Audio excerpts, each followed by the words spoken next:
trading ideas for the week of March 7th, 2022. What a week it was last week, and it was all about the commodities due to geopolitical tensions and inflation fears. So I thought to share this little cartoon as oil hit the highest since 2008. It went over $115. So what kind of a week are we looking for? There's not going to be a major things as far as the Central Bank of the United States, but there are a few other events globally happening, and we still have some earnings coming up. And we do have, as always, our Thursday gold trade. So let's start with the Monday.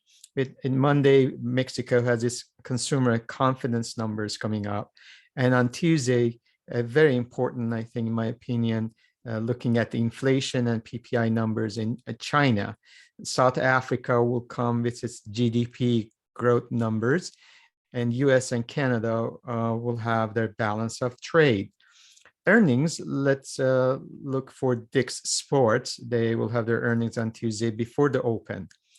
On Wednesday, again, inflation related, Mexico and Russia will have their inflation numbers, and US will have the JOLTS job opening and also the quits numbers.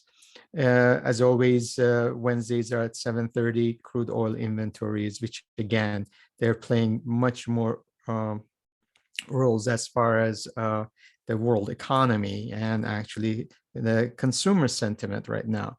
And earnings will have the ZIM, which is a shipping company, and it will come up before the open. On Thursday, and this is very important as well, the Euro area, they will have to have with their ECB, which is their central bank interest decision. And all the eyes are at US CPI with the inflation numbers, and to see how that would affect the decisions by the FOMC, which is going to be the following week.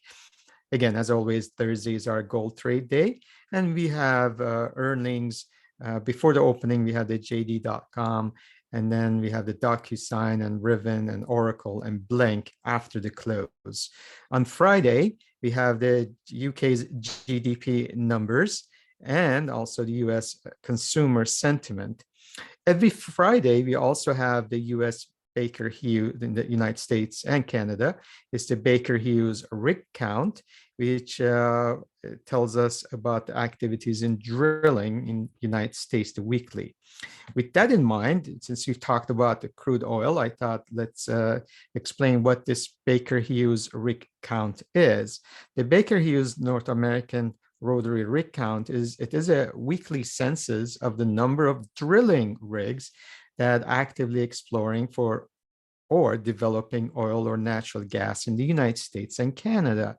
So again, with the supply and demand issues around the world, and the question of Russia, what they're going to do, and whether US is going to purchase oil from Russia and not back and forth, it is actually becoming a bigger and more important issues as far as the drilling goes.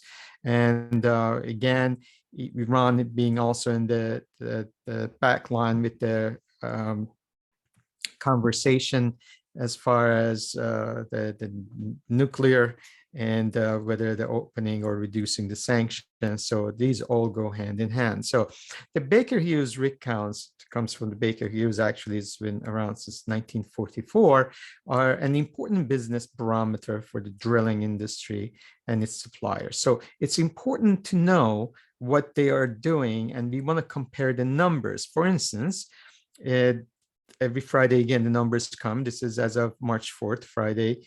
And really the difference between this week and the previous week, which previous week was of February 25th, there was no change. But in Canada, there was 7 less drilling. And as a whole, actually, there were 28 less. But when we compare to the previous year, from March 5th to the March 4th, we see there have been an increase in drilling and in Canada and United States.